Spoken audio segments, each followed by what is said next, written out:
नमस्कार श्रोता मित्रों, आप सबका बहुत बहुत स्वागत है हेमलवाणी सामुदायिक रेडियो 90.4 मेगाहर्ट्ज के साथ में। मैं रवि गुसाई आप सबको प्रणाम करता हूं।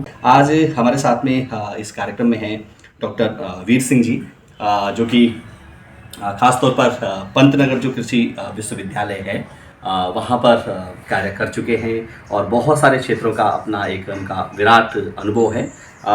जैव विविधता और जो पारिस्थितिकी तंत्र है उस पर काम करने का अपने आप में उनके पास बहुत बड़ा अनुभव है। डॉक्टर साहब, बहुत बहुत आपका स्वागत है। नमस्कार, धन्यवाद हेमलवाणी रेडियो के साथ में। सर्वप्रथम हेमलवाणी के प्रिय श्रोताओं को मेरा प्रणाम जी और बहुत बहुत शुभकामनाएं। पंतनगर में मुझको जो है कार्यभार मिला था डायरेक्टर कम्युनिकेशन का। उस समय जो है 15 अगस्त 2011 के दिन जो है हमने ये पंतनगर जनवाणी की जो है शुरुआत की थी जी। तो ये पंतनगर जनवाणी जो अब तक चल रही है निरंतर, जो हालांकि मैं अब उससे संबद्ध नहीं हूँ क्योंकि मैं 2020 में जो है रिटायर्ड हो गया था। अच्छा। उसके बाद में उससे संबद्ध मैं नहीं जी जी। और एक वहाँ पर प्रोफेसर के तौर पर कार्य करने में जो बहुत सारे मुद्दे हैं हमारे पहाड़ों में, जो जैव विविधता है या जो पारिस्थितिकीय तंत्र है, उस सब पर आप भी लंबे समय से कार्य कर रहे हैं जी। तो इसका थोड़ा सा अनुभव किस तरह से? मेरी कर्मभूमि जो है हेमल घाटी के आसपास ही रही है। रानीचौरी में मैं लगभग 17 वर्ष तक जो था मैं वहाँ पर जो है मैं शिक्षण कार्य करता था, शोध कार्य करता था और प्रसार कार्य करता था। और वहाँ पर मैंने जो है अधिकांश सीखा, और बल्कि सब कुछ सीखा वहाँ के किसानों से।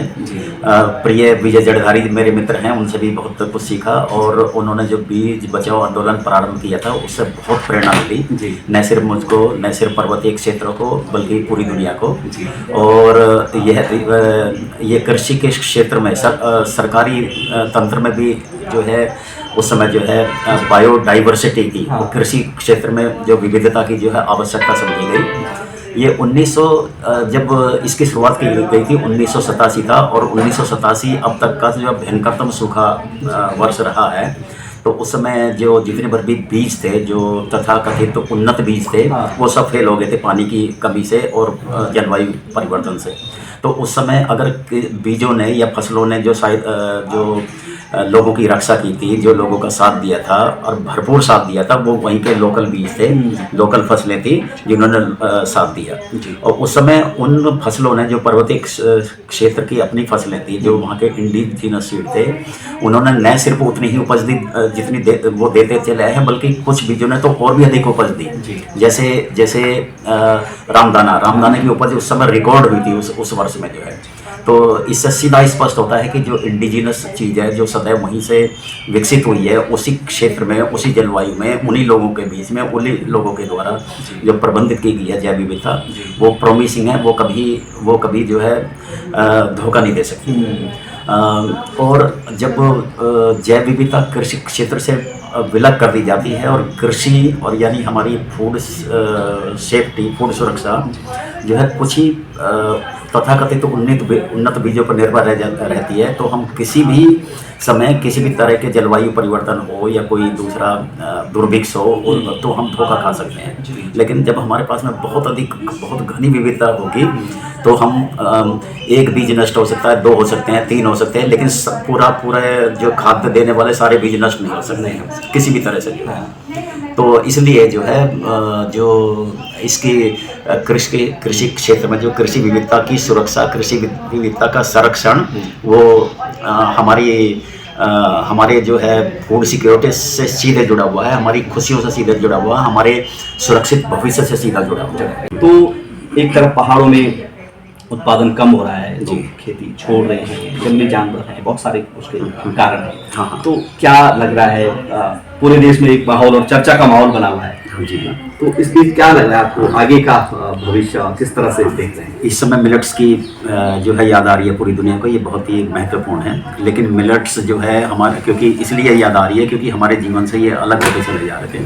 अब भी पर्वतीय क्षेत्रों में कुछ मिलेट्स हैं, कुछ मिलेट क्रॉप्स हैं, बहुत सारी जो फेवरेबल क्षेत्र है जहाँ ग्रीन रिवोल्यूशन आया, वहाँ तो लगभग समाप्त हो गए हैं। पहाड़ों से भी कुछ मिलेट्स समाप्त हो गए हैं, जैसे चीना की मैं बात बताऊँ, उसकी न्यूट्रिटिव वैल्यू में देख रहा था, चीना में सबसे ज़्यादा प्रोटीन होती है, 12.5%। इतनी प्रोटीन मंडवा झंगोरा में भी नहीं होती, दूसरे अनाजों में भी नहीं होती है, तो वो लगभग विलुप्त हो गया है। भले ही चाहे एक्सटिंक्शन हम ना कहें, क्योंकि एक्सटिंक्शन तब होता है जब कोई स्पीसीज पूरी तरह से नष्ट हो जाती है, उसका लास्ट इंडिविजुअल, लेकिन फंक्शनली तो एक्सटिंक्ट हो चुके हैं वो। चीड़ा जो है लगभग समाप्त हो गया है, यानी हमारे जीवन प्रणाली से लगभग बाहर हो गया है। लेकिन ऐसा नहीं है कि इसको फिर रीस्टोर नहीं किया जा सकता, उसको फिर रीस्टोर किया जा सकता है। जहाँ तक दुनिया की बात है, जो मिलेट्स जो अब याद आ रहे हैं, जब ये जलवायु परिवर्तन हो रहा है, धरती निरंतर धीरे धीरे गर्म होती चली जा रही है, तब याद आ रहे हैं वो बीज, वो फसलें जो सूखे का भी दम तोड़ देती थी, जो जलवायु विषमताओं के अंदर भी फलती फूलती थी। तो मिलेट्स जो है सदैव ऐसे हैं कि वो रेगिस्तान से लगाकर जो है हिमालय की चोटियों तक वो हो जाते हैं। साथियों, आज के इस कार्यक्रम में हमारे साथ यहाँ पर हैं प्रोफेसर RS नेगी जी, जो कि विभागाध्यक्ष हैं ग्रामीण प्रौद्योगिकी विभाग, जो हेमवती नंदन गढ़वाल केंद्रीय जो विश्वविद्यालय है उसमें। तो आज उनसे बातचीत करने का मौका यहाँ पर मिला है, जानेंगे उनके काम के बारे में, वो अपनी फैकल्टी में अपने विभागाध्यक्ष होने के नाते क्या कुछ कर रहे हैं। सर, बहुत बहुत स्वागत आपका हेमलवाणी में। धन्यवाद, आपका भी बहुत बहुत धन्यवाद। हेमलवाणी को बहुत बहुत धन्यवाद देते हैं कि आप भी इस कार्यक्रम में आए। मुख्य तौर से मैं आपको बता दूं कि हम लोग कृषि और संबद्ध जो विज्ञान है, school of agriculture and allied science के साथ में हमारा विभाग है, और हम लोगों का जो मेन उद्देश्य है, हम 2 कोर्स रन करते हैं बेसिकली। एक MSc master degree in MSc rural technology, और दूसरा PhD। और इसमें हमारा जो मेन उद्देश्य, जितने भी एग्रीकल्चर से रिलेटेड सब्जेक्ट्स हैं, पेपर्स हैं, ग्रामीण विकास से संबंधित जितनी भी समस्याएं हैं या उससे संबंधित क्या हो सकता है, चाहे उसमें हम वाटर सेट मैनेजमेंट की बात करें, अभी हम जैसे ये इनोवेटिव टेक्नोलॉजी की बात हम करें, पोस्ट हार्वेस्टिंग की हम बात करते हैं, मशरूम कल्टीवेशन की हम बात करते हैं, बी कीपिंग की हम बात करते हैं, और rural development planning and management, government की जितनी भी स्कीम हैं उनका पूरे समुदाय के विकास में उनका कितना योगदान, क्योंकि गवर्नमेंट तो इसीलिए स्कीम लेके आती है, पर वो कितने तक पहुंच पा रहे हैं, उसका क्या इम्पैक्ट है। और हमारे विभाग की तरफ से जैसे रिसोर्स मैनेजमेंट है, हमारे एग्रीकल्चर पैटर्न पे ऑफ सीजनल वेजिटेबल्स की भी हम बात करते हैं। और अभी हमने अपने श्रीनगर में एक डेमोन्स्ट्रेशन सेंटर भी बनाया, जिसमें पौराणिक जितनी भी गतिविधियां जो ग्रामीण विकास से संबंधित थी उसको एक अम्ब्रेला के नीचे लाने की हमने बात की है। और हम सामुदायिक विकास के लिए हम लोग कार्य करते हैं। तो हम लोग जो समाज से जुड़ी हुई जो मेन समस्याएं हैं उस पर इस विश्वविद्यालय में हम लोग, हमारा विभाग काम कर रहा है। हम सोचते हैं कि कुछ भी एक अंश हम अगर ग्रामीण विकास में दे पाएँ तो एक हमारी एक सहभागिता होगी। जी नेगी जी, जैसे कि आपने भी कहा अभी कि पलायन हमारी पहाड़ की आज एक बड़ी समस्या है। युवा शहरों की तरफ जाते हैं, और यहाँ पर ये मतलब कहा जाता है कि नहीं है, रोजगार नहीं है, जबकि जैसे आप कह रहे हैं कि खेती, मधुमक्खी पालन, बहुत सारे मशरूम उत्पादन और तमाम सारे क्षेत्रों में रोजगार भी हैं, संभावनाएं हैं, और सरकारी योजनाएं भी बहुत सारी इन सब के लिए संचालित हो रही है। तो नेगी जी, सभी युवाओं से क्या कहना चाहेंगे, क्योंकि कुछ तालमेल सा कुछ नहीं बैठ पा रहा है, मतलब सरकार की योजनाओं का लाभ नहीं ले रहे हैं, जानकारी का अभाव या कुछ इच्छा का अभाव, इस तरह की चीजें, तो सभी से क्या कहना? आपने बहुत अच्छा प्रश्न किया है, और मैं आपको इस चीज़ में बताना चाहूँगा कि मैं भी इस चीज़ पे बहुत गहन अध्ययन करता हूँ और सोचता भी हूँ कभी कि हमारे पूरे उत्तराखंड में पूरे प्राकृतिक संसाधनों के साथ में खेती भी थी, पौराणिक लोग से लोग करते भी थे। आज का युवा जो माइग्रेशन का एस्पेक्ट, केवल लोग कहते हैं कि भैया केवल पढ़ाई लिखाई के लिए भागना, कि स्वास्थ्य की सुविधाएं नहीं है। हम उसमें जो कार्य करें, आपके पास स्वास्थ्य की सुविधाएं भी हैं, पर आदमी ने अपना एक मोटिव बना दिया। दूसरा, मैं एक चीज़ बहुत अभी मेरे प्रोफेसर वीर सिंह साहब से बात हुई थी, हमारा जो ग्रामीण युवा है वो दिल्ली में जाकर के 30-40 हज़ार में काम तो कर लेगा, पूरे 12 घंटे काम करता है। मैं एक स्टडी में हम काम कर रहे हैं, वो वापस आकर के अपने गांव में केवल, मैं कह रहा हूँ, केवल 4 घंटे दे एक दिन में, वो खेती से संबंधित हो, सब्जियों से संबंधित हो। हम कह रहे मशरूम का है आजकल, बी कीपिंग का, ठीक है, एग्रीकल्चर हमारा कम हो रहा है, हमको उसके सॉइल कंडीशंस को भी देखना पड़ेगा। आज हम जो इस 12 दाना अनाज की बात और मिलेट्स ईयर को मनाने के लिए यहाँ पे हम आ रहे हैं, देख रहे हैं क्या संभावना है, जितने हमारे NGOs काम कर रहे हैं, हम कह रहे हैं एक फुल रिजल्ट आना चाहिए, हम इसको भी बचा दें, अदरवाइज जो ये थोड़ा बहुत बचा हुआ भी है ये भी खत्म हो जाए। और मैं तो कह रहा हूँ युवाओं को आना चाहिए, और वो केवल, मैं तो 2 चीज़ों पर अपना मुख्य ध्यान दें, तो अपनी आजीविका को, और हमारे क्या नहीं है, हवा है, पानी है, स्वस्थ रहने की बहुत अच्छी अच्छी संभावनाएं हैं।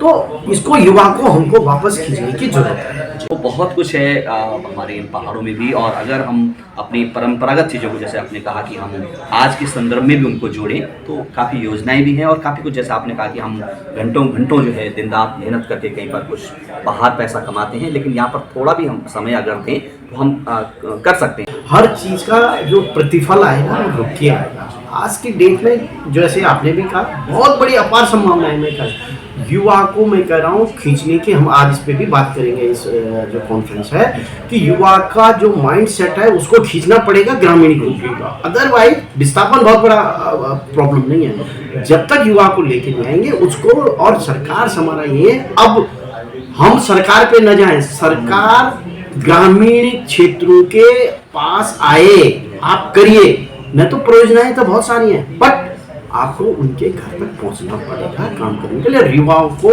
जो माइंड सेट है उसको चेंज करने की आज बहुत बड़ी जरूरत है। और हम सोचते हैं आने वाले समय में हमारा उत्तराखंड इसमें जरूर आगे आकर के कुछ न कुछ सकारात्मक रूप में हम जरूर काम करेंगे। और विश्वविद्यालय हमारा एक धर्म भी है कि हम अपने क्षेत्र में जो विश्वविद्यालय है उसमें जो भी चीजें हैं उसको खत्म होने से बचाएंगे। हमारा एक बहुत बड़ा कर्तव्य होना चाहिए, जो मैं सोचता हूँ, क्योंकि हम लोग एक पहाड़ से बिलोंग करते हैं। हमने पहाड़ी जीवन देखा भी है, ग्रामीण जीवन देखा भी है, तो इसलिए हमें कभी कभी पीड़ा भी होती है और इसको बहुत समझने की बहुत आवश्यकता है। बिल्कुल, धन्यवाद। तो बहुत बहुत धन्यवाद सर आपका भी। हमारे साथ हैं रितु सौगानी जी। रितु जी जो है, मैं आप सबको बता दूं कि मूलतः राजस्थान जो प्रांत है वहाँ की रहने वाली हैं, लेकिन लंबे समय से इधर हमारे पहाड़ों में, उत्तराखंड में और अल्मोड़ा और साथ साथ और भी क्षेत्र में रहकर बहुत सारे काम कर रही हैं। खेती से जुड़े हुए, महिलाओं से जुड़े बहुत से जो मुद्दे हैं उन पर बहुत अनुभव आपका काम करने का है, तो उनके काम के बारे में थोड़ा सा बातचीत करेंगे। रितु जी बहुत बहुत स्वागत, नमस्कार। धन्यवाद रवि जी, बहुत बहुत धन्यवाद कि मुझे ये मौका मिला और मौका दिया आपने बात करने का। बिल्कुल, मैं हम लोग महिलाओं के साथ मिलकर, बल्कि मैं कहूँगी कि मैं शब्द में इस्तेमाल करना पसंद नहीं करती, क्योंकि कोई भी काम मैंने अकेले नहीं किया, सब मिलकर सब लोगों के साथ किया है। हम लोगों ने पिछले 25 सालों से लोक ज्ञान पर काम किया है। लोक ज्ञान मतलब लोगों का अपना ज्ञान, उनका अपना जो अनुभव है, बहुत बहुत ज़बरदस्त अनुभव है, बहुत ज़बरदस्त जानकारी और ज्ञान जो उनको विरासत में मिला है, और साथ साथ अपने एक्सपेरिमेंटेशन से या कहेंगे प्रयोगों से उन्होंने उन चीज़ों को और आगे बढ़ाया है, चाहे वो पानी को लेकर है, चाहे वो खेती को लेकर है, अलग अलग फसलों को लेकर है, मिट्टी को लेकर है, जंगल को लेकर है।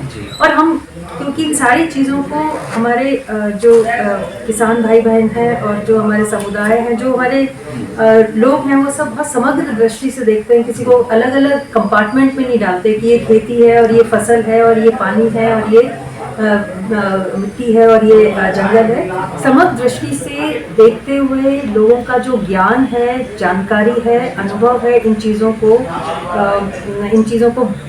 बचाने में, उनको बढ़ाने में और इन चीज़ों को अपनी रोज़ाना की ज़िंदगी में और लागू किस तरीके से किए जिससे कि उनकी आजीविका और उनकी ज़रूरतें और जो रिक्वायरमेंट्स है वो पूरी होती रहे। इन चीज़ों को लेकर हम लोगों ने काम किया, क्योंकि देखने में आया कि ये चीज़ें धीरे धीरे, हमारी फसलें हैं, हमारे बीज हैं, हमारे जो तरीके हैं जो कि बहुत ज़्यादा महत्वपूर्ण है पर्यावरण की दृष्टि से, हमारे स्वास्थ्य की दृष्टि से, पशुओं के स्वास्थ्य की दृष्टि से, वो सारी चीज़ें धीरे धीरे खत्म हो रही हैं, लुप्त हो रही हैं बहुत कारणों से। तो कैसे उनको लुप्त होने से बचाया जाए, कैसे उनको और बढ़ाया जाए, मजबूत किया जाए, और कैसे वो घर घर तक लोगों तक पहुँचे, उनकी पहुँच और उनका नियंत्रण उस पर बना रहे, इसको लेकर हम लोग काम कर रहे हैं। तो खेती को क्या आपको ये लगता है कि रोजगार से भी जोड़ने की आज आवश्यकता हो गई है आज, क्योंकि भौतिकवादी जीवन है और कहीं न कहीं पैसा जो है ये भी हमारे जीवन में अहम हो गया है, लगभग सभी के जीवन में, लेकिन किस तरह से हम एक संतुलन कर सकते हैं? मुझे लगता है कि खेती को आजीविका के साथ साथ आयवर्धन से जोड़ना बहुत ज़रूरी है और वो जुड़ भी रही है। पर एक चीज़ पर मैं विशेष रूप से ध्यान लाना चाहूँगी कि कहीं बहुत सारी जगह पर हमने देखा जहाँ पर लोग बाग हमारी पारंपरिक खेती को आयवर्धन का साधन तो बना रहे हैं, लेकिन वो मात्र आय का साधन है। अपने खान पान के लिए वो अभी भी बाजार में से आने वाली चीज़ों के ऊपर निर्भर है। शायद उसका कारण ये हो सकता है संभवतः कि हम अभी भी अपनी जो खेती है, अपनी जो फसलें हैं, अपनी जो खान पान के हमारे तरीके हैं या जो व्यंजन हैं, उनको हम शायद नीची दृष्टि से देखते हैं, क्योंकि ये जिस तरीके का मीडिया है, जिस तरीके की हमारी शैक्षणिक पद्धति है, हमारी प्रणाली है, उसमें हम दिल्ली में जो बन रहे हैं मोमोज, या दिल्ली में जो बन रही हैं चीज़ें, या कहीं और विदेश में जो चीज़ें वहाँ से आ रही है, उनको हम बहुत ही अच्छी दृष्टि से देखते हैं और अपनी खुद की चीज़ों को हम नकारात्मक दृष्टि से देखते हैं, नीची दृष्टि से देखते हैं। लेकिन अब जब देख रहे हैं कि मड़ुआ 140 रुपए किलो बिक रहा है दिल्ली में, क्योंकि वहाँ के लोगों को समझ में आ गया है कि मड़ुए के कितनी ज़बरदस्त उसके फ़ायदे हैं, हमारे झिंगुरा के कितने ज़बरदस्त फ़ायदे हैं, भट की दाल के कितने ज़बरदस्त फ़ायदे हैं, घेर की दाल के कितने ज़बरदस्त फ़ायदे हैं, तो वो उसको उगा तो रहे हैं, लेकिन वो बाकी लोग जो अर्बन एरियाज़ के, जो शहर के लोग क्यों खा रहे हैं, औषधि के रूप में उसको क्यों खा रहे हैं, ये जानकारी मुझे लगता है बहुत बहुत ज़रूरी है पहुँचाना।